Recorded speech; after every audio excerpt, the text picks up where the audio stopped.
George of the jungle, strong as he can be. Watch out for that tree. George of the jungle lives a life that's free. Watch out for that tree. When he gets in a scrape, he makes his escape with the help of his friend, an 8-day-day. Then away he'll schlep on his elephant ship, while Fella and Ursula stay in step. Well, George of the jungle, friend to you and me. Watch out for that tree. Watch out for that tree. George of the jungle, friend to you and me.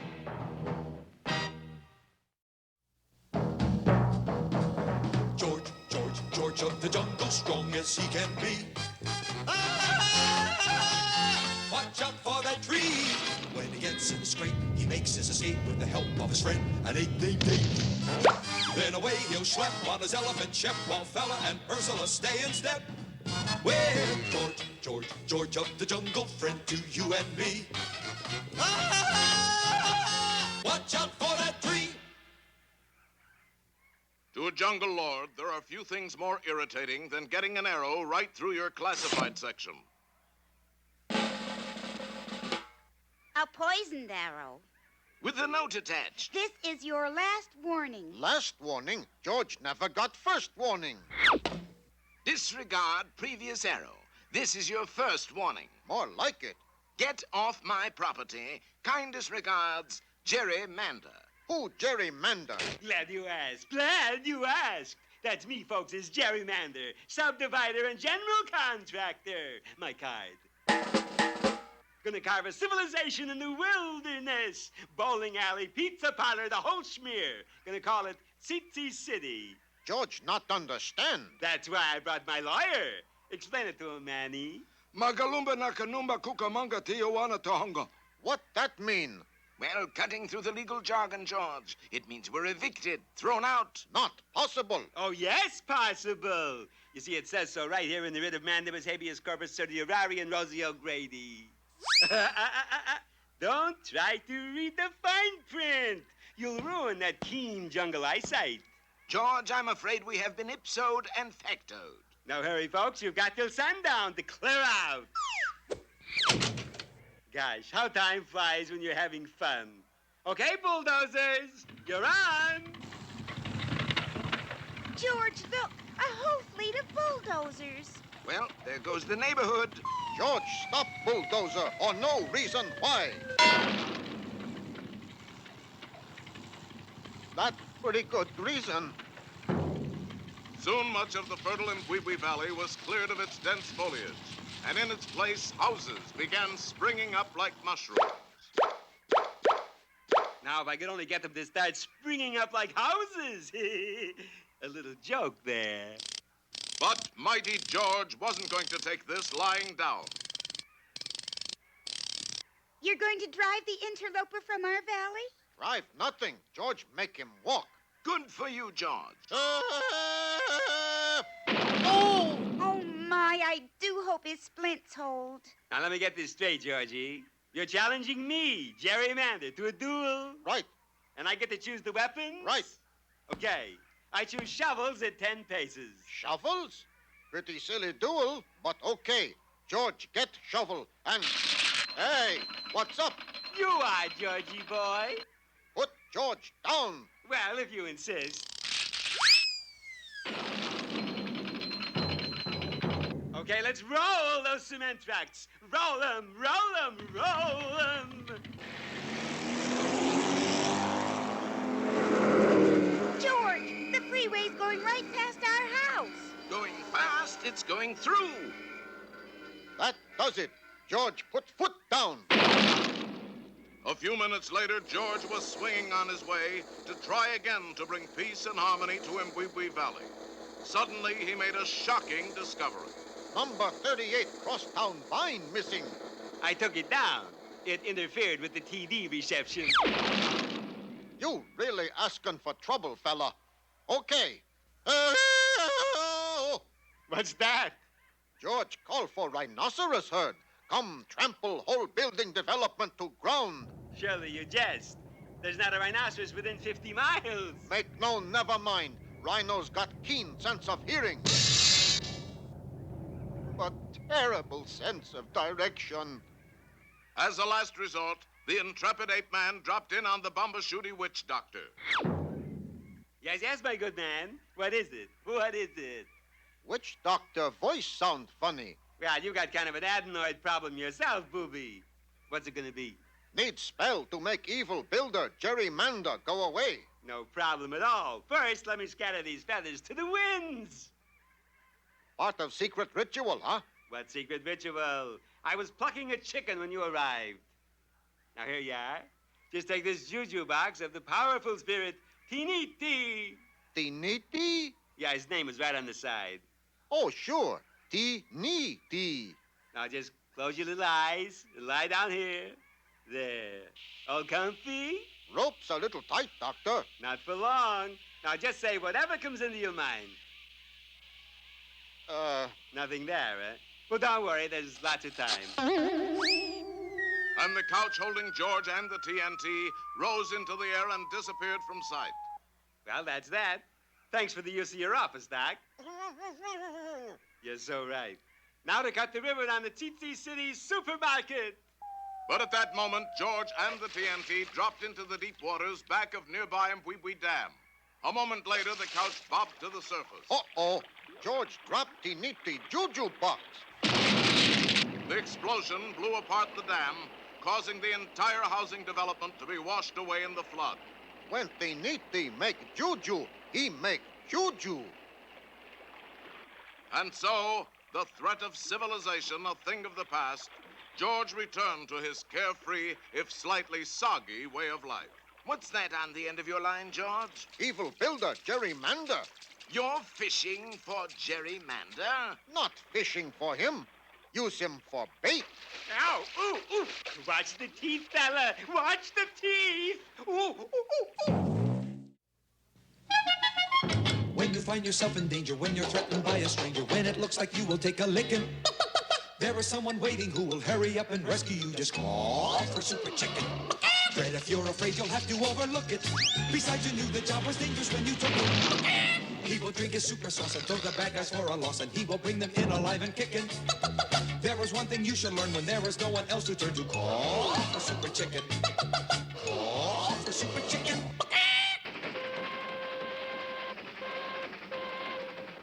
On board this train, a hardened criminal is being taken to prison. He is Dr. Gizmo, the world's trickiest crook. But tricks or no tricks, you won't get away this time, right? Wrong. Wrong? Yes, because this is a recording. It was then the police officer realized that he was handcuffed to a dummy made up to look exactly like Dr. Gizmo. I've been sitting here talking to a dummy. Me too. Meanwhile, the real Dr. Gizmo had made his way to the back of the train. Activating his famous helicopter hat, he made a clean getaway. Once free, he quickly returned to a life of crime. Stick 'em up. Boy, are you a lousy robber. Why? You forgot the gun. You can't shoot me with your index finger. Oh, no? Yoip! Lifting his victim's wallet with his scissor extension wallet grabber, Gizmo fired his jet roller skates and sped away. Help! Help! Fortunately, Henry Cabot Henhouse III and his friend Fred were Help! nearby. Help! Uh-oh. Sounds like Dr. Gizmo is on the loose again. This looks like a job for Super Chicken. Ducking into an alley, Henry quickly changed into the funny suit while Fred mixed the super sauce. Here, Mr. Henhouse, eat your super sauce. Ate it? It's a little thick. Too much cornstarch. Oh, well. The super sauce went to work. The super sauce went to work. Are you through? I think so, yes. The super sauce went to work and quickly transformed the starch-filled Henry into a muscle-filled Super Chicken. To the super coop, Fred. Roger Wilcox. And the powerful pullet took to the air to capture Dr. Gizmo. Super chicken, eh? Well, I've got a a gizmo that'll take care of that dumb clock. A short time later, as the Super Coupe cruised over the city, Aha! My supervision has spotted something, Fred. You mean that sign that says Dr. Gizmo's hideout? Yes, that's it. Hey, I can see it. I must have supervision, too. If you had any supervision, you wouldn't put so much cornstarch in the sauce. Hang on, Fred. We'll land on the roof and take him by surprise. Boy, is he dumb to put a sign on his hideout. Poor devil doesn't have a super brain like I do, Fred. but as Super Chicken was just about to land, caught by one of Dr. Gizmo's tricks, our heroes fell 300 feet to the street below. What was that you were saying about your super brain? No time to explain now, Fred. Give me a hand. Nailing the coupe back together, our heroes took off to give chase once again. There he goes, into that vacant lot. I'll power dive and cut him off. Aha! Now to give that bird brain a taste of my instant brick building. Hey, where did that brick building come from? What brick building? Funny, it used to be a brick building. Ha! I stopped Super Chicken dead in his tracks. Not quite. You're under arrest, Gizmo. Super Chicken! I'd like to see you get me with one of your tricks again. Okay, look. What? Hey, he did it. Pulling a unicycle from under his coat, Dr. Gizmo sped away. Don't worry, Fred. I'll catch up to him with my super legs. What about me? I'll have to carry you. Piggyback? No, chickie-back. Oh. And the mighty bird was off. The chase lasted for 3 days. Curses! Won't that fool fowl ever give up? But Super Chicken never gives up. Let's give up, Super Chicken. Never. Hey, you're right. At last, finding himself cornered and down to his final trick, Dr. Gizmo had no choice but to turn and face the mighty bird. Come any closer, and I'll blow up Freddy Boy. Uh-oh. He's bluffing, Fred. What if he isn't? You let me worry about that. Well, as long as somebody worries. The fearless chicken pointed his lightning bolt ray at Dr. Gizmo. Drop that detonator or I'll let you have it. I wanted you, Super Chicken. So long, everybody. They both fired at the same time. And of course, Fred was blown up. But the lightning bolt also went true. Oh, I am certainly a lucky lion. How's that, Fred? That's the first time you ever hit anything besides me. An hour later, Dr. Gizmo was back on the train, heading for prison. Yes, Fred. He could trick me, but he couldn't trick my super brain. Oh, that's what you think, Super Chicken. What do you mean? I mean, this is the recording. Recording. He tricked us. That's another dummy of Dr. Gizmo. But he's not the only dummy in the world, Fred. This is also a recording. Recording. A dummy Super Chicken? Right, Fred. Us real guys are back in the baggage car, and he's still going to prison. Oh, I wish I had a super brain. Even the standard model would be nice. The mighty fowl had done it again. So when you hear that cry in the sky, you'll know it's... Don't ask me. Super Chicken's still on the train.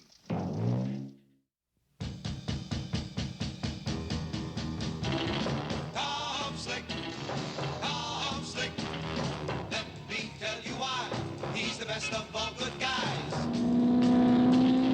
Tom Slick, in the Thunderbolt we slapper once he's on your tail.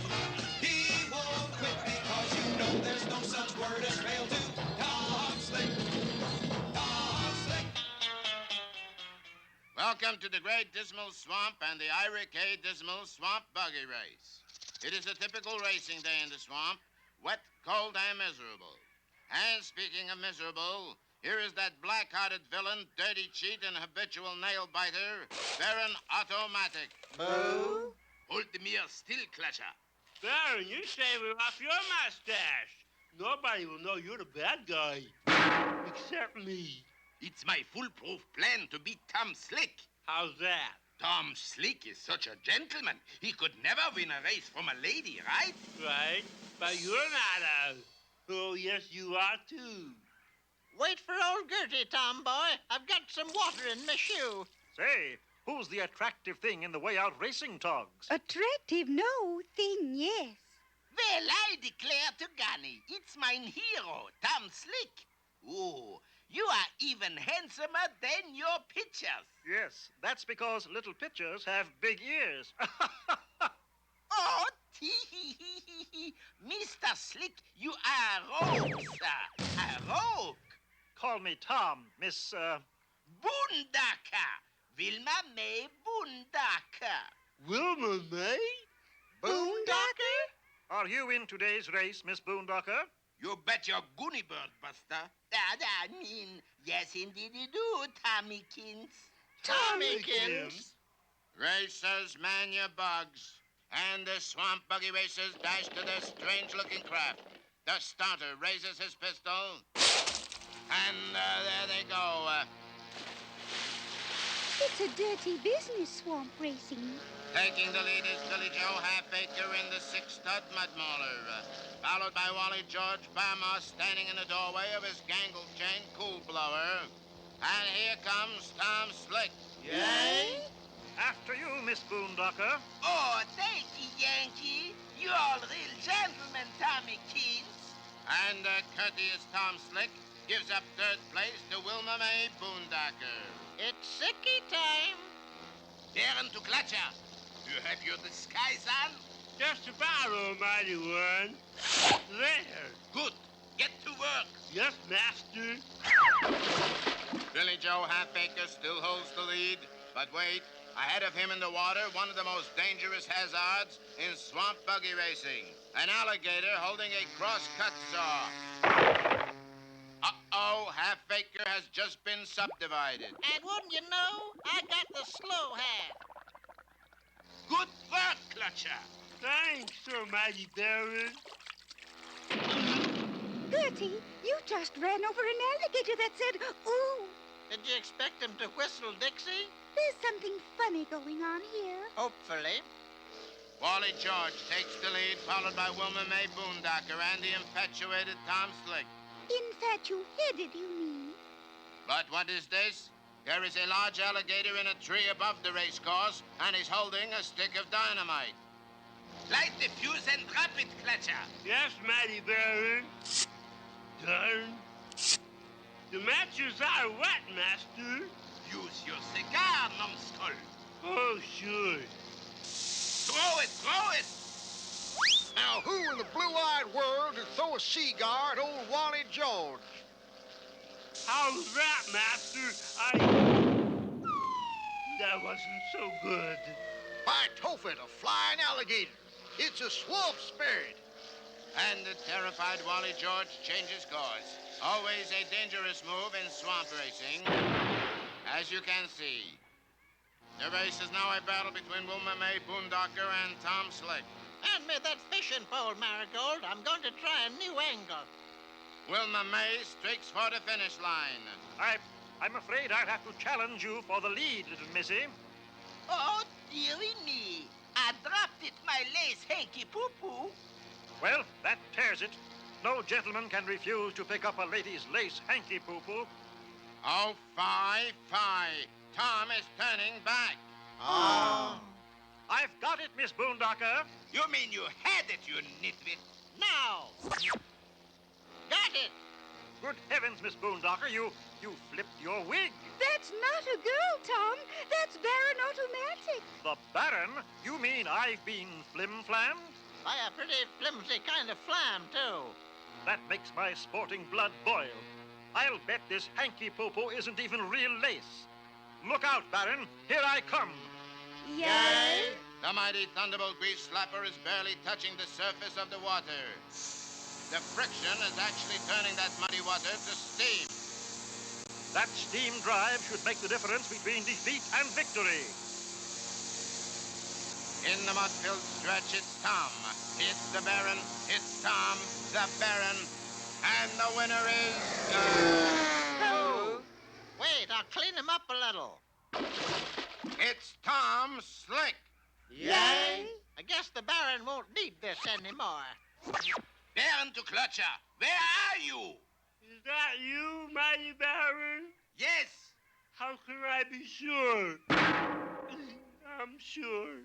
Clutcher, you miserable failure. You couldn't fool anybody in that alligator suit. Oh, yes, I could, Master. I fooled him.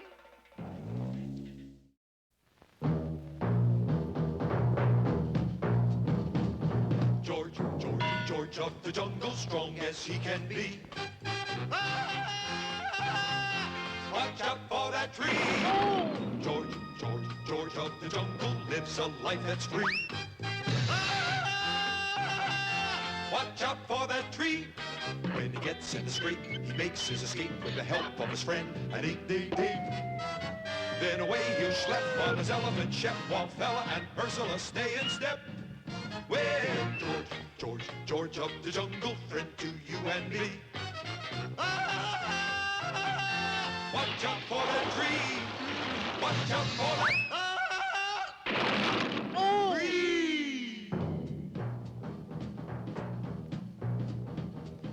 George, George, George of the jungle, friend to you